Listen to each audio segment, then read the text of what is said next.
Well, hello YouTube. This is Candyman736, and I'm just putting together a video. It's reviewing my intentions, resolutions, whatever you want to call them, for 2014. I thought I'd just make a little video about this so I could post it and refer to it later, and maybe it would help some others who may stumble across this. Who knows? But possibly I'll comment on it later in the year and tell you how things are going. Maybe I'll throw this all out and because it didn't work. But and I don't mind it being wrong if this doesn't, none of this really works out. So, but my main goal, issue, whatever you want to call it, for 2014 is to have what I am terming as effective rationality.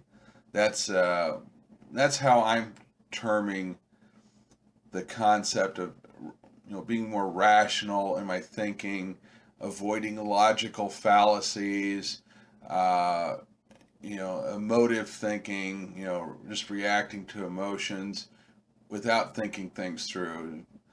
And now I'm terming this effective rationality because I'm not somebody, I don't want to get mired down into diffuse classifications of various logical fallacies. Which fallacy is being violated here in this argumentation?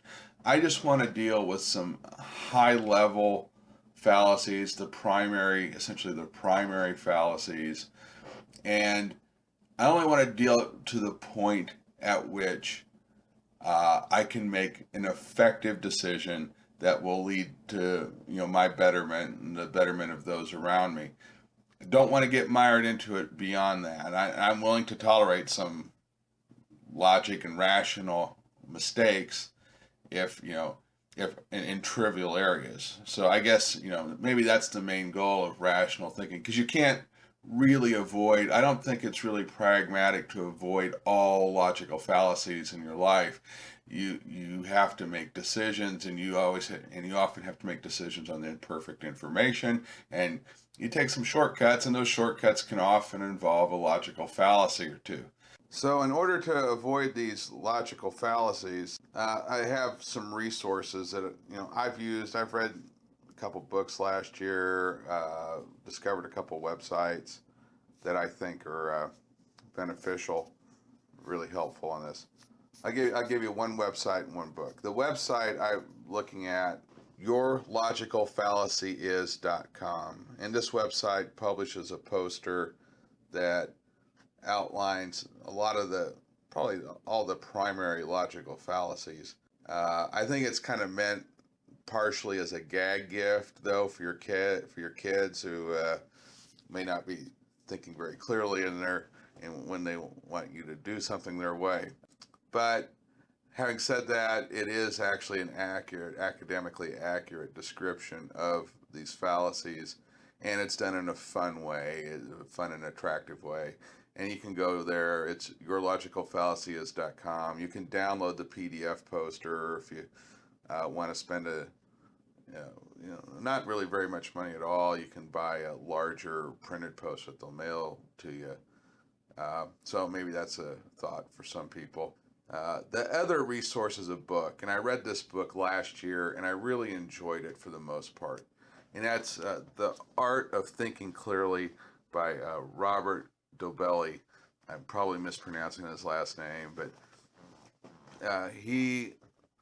Robert Dobelli, in this book, outlines a lot of these logical fallacies with real world examples of them. It's actually a very well written book. It's not written in any kind of I don't find it to be a very condescending way, but it does kind of poke fun at the kinds of decisions that people make on a day-to-day basis.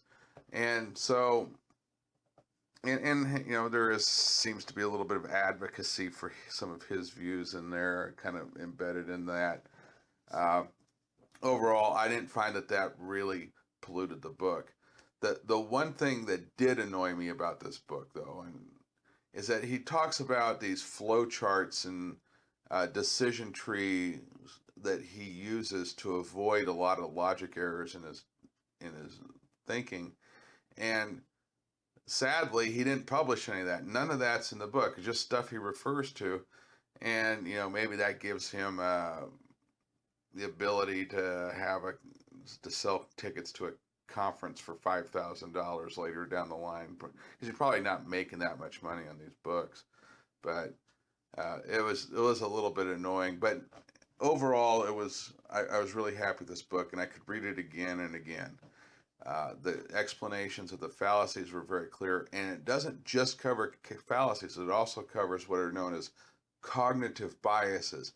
It doesn't necessarily mean that a lot of decisions you make aren't necessarily wrong per se. They're just judgment calls, and why people tend to favor the certain judgment calls again and again and again, and the cognitive biases that are involved with that. And you can go, and he covers that, a lot of those things as well too.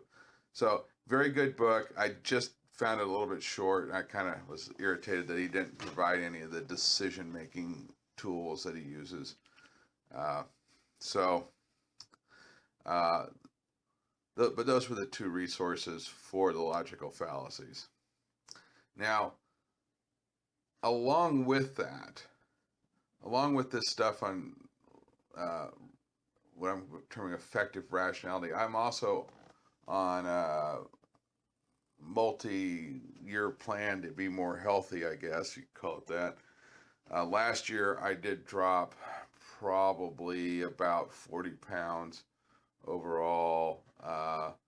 Although I hit a plateau, and I had to get in with the trainer to show me how to do the right exercise and really where to focus on my diet. But I do use some supplements. I don't advocate a lot of supplements because, first of all, they're expensive, and a lot of them don't do very much.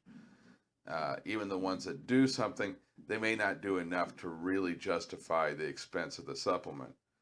But I do find that some things really do help, particularly creatine helps, and of course, supplementing protein, getting additional protein into your diet, or replacing unhealthy foods with healthy proteins is really a lot easier to do with some of the protein powders.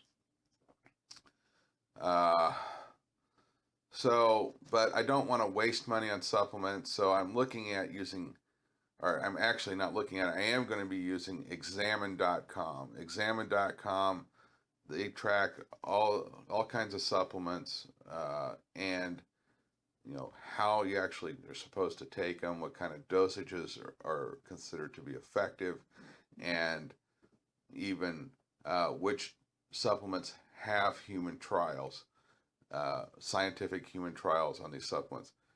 Just because a particular ingredient helped lab rats lose a bunch of weight doesn't mean that that's going to work for humans. Those lab rats may have been specially bred and genetically modified to lose weight on that on a particular supplement. So you don't really know what all's going on.